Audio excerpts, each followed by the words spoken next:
जर आपण बघितलं तर समोरचा जो ट्रक आहे तो देखील पूर्णपणे जळून खाक झालेला आहे आणि जो चालक आहे तो जागेवर अडकून पडलेला आहे अशी परिस्थिती आहे।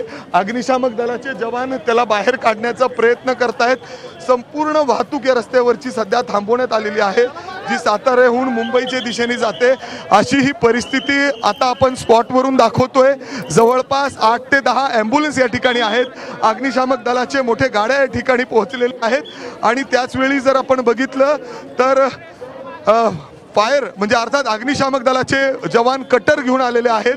अपघात एवढा भीषण आहे की गाड्या जळून खाक झालेल्या आहेत आणि त्याचबरोबर या ट्रक जे चालक आहे तो आतमध्येच अडकून पडलेला आहे आणि मिकी आपण प्रेक्षकांना सांगूयात की यातली काही दृश्य तुम्हाला विचलित करू शकतात।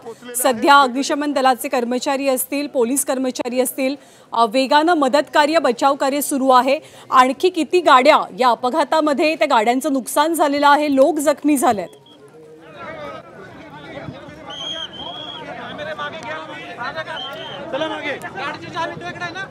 अर्थात जर आपण बघितलं न्यांदा तर जवळपास 3 ते 4 गाड्या म्हणजे 2 मोठे ट्रक आहेत, 2 कार आहेत।